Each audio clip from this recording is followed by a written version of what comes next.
Hi అండి, నేను మీ హర్లతని. ఈరోజు నేను మీకు చేపల కర్రీ అనేది చేసి చూపిస్తున్నాను. చిన్న చేపలు ఉంటాయి కదండి, ఆ చిన్న చేపలతో కర్రీ అయితే నేను చేసి చూపిస్తున్నాను. దీనికి ముందుగా నేను ఉల్లిపాయలు అలాగే టమాటీలు చూసారు కదా, చాలా చిన్న చిన్న ముక్కలుగా కట్ చేసుకొని పక్కన పెట్టుకోవాలి. తర్వాత చూసారు కదా, నేను ఈ విధంగా చిన్న సైజు చేపలను అయితే తీసుకున్నాను. ఇలాగా దీనికి ఘాట్లు అయితే పెట్టుకోవాలండి. ఘాట్లు పెట్టుకోవడం వల్ల మనకి ఉప్పు కారం అనేది బాగా పడుతుంది అనమాట ముక్కలకి. ఇప్పుడు ఈ చేప ముక్కలకి కొద్దిగా ఉప్పు అంటే కారం అనేది మీరు తినేదాన్ని బట్టి వేసుకోవచ్చండి. అలాగే కారం, కొద్దిగా ఉప్పు, అలాగే ఒక 2 స్పూన్లు ఆయిల్ వేసి బాగా కలుపుకొని ఒక పావు గంట సేపు పక్కన పెట్టుకుంటే ముక్కలకి ఉప్పు కారం అనేది బాగా పడుతుందండి. ఆయిల్ వేసుకోవడం వల్ల ఏంటి అని అంటే ముక్కకు ఉప్పు కారం అనేది బాగా పడుతుందండి. మామూలుగా ఉప్పు కారం కలిపేస్తే మనకి మామూలుగా ఉంటుంది, కానీ ఆయిల్ వేస్తే కొద్దిగా ముక్కకు చూసారు కదా ఈ విధంగా బాగా పడుతుంది అనమాట.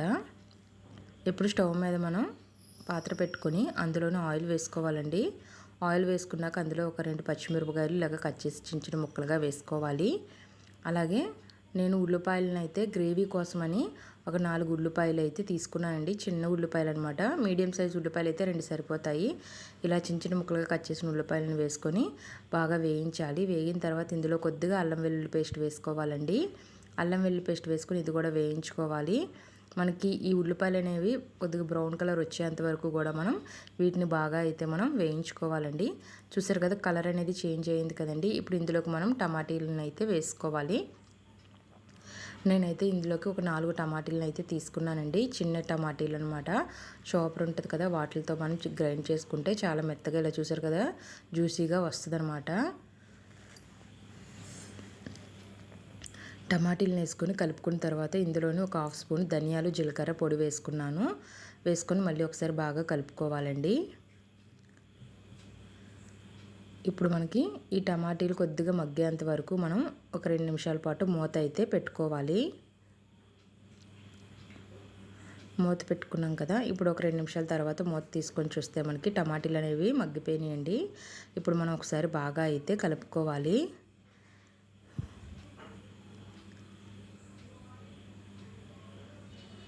ఇప్పుడు బాగా కలుపుకున్న తర్వాత ఒక పావు గంట సేపు ఉప్పు కారం పట్టించిన చేప ముక్కలు ఉన్నాయి కదా, ఈ చేప ముక్కల్ని మనం ఇప్పుడు ఇందులోనే అయితే వేసుకోవాలి.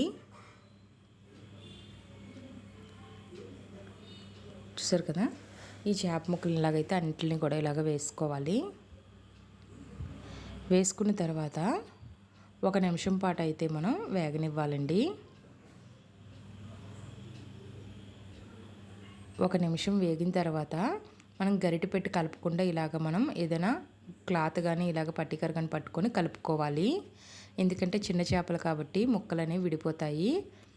ఇలా ఒక 2 నిమిషాలు వేగిన తర్వాత మళ్ళీ ఒకసారి కలుపుకొని ఇందులోని తగినన్ని వాటర్ అయితే వేసుకోవాలండి.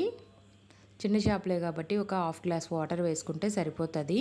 మనం ఉప్పు కారం పట్టించిన గిన్నె అయితే ఉంది కదండి చేప ముక్కలకి, అందులో కొద్దిగా కారం ఉంటుంది కాబట్టి అందులోనే కొద్దిగా వాటర్ వేసుకొని ఆ వాటర్నే మనం ఇప్పుడు ఇందులోనైతే వేసుకోవాలి. వాటర్ వేసుకొని ఒకసారి మళ్ళీ బాగా కలపాలండి.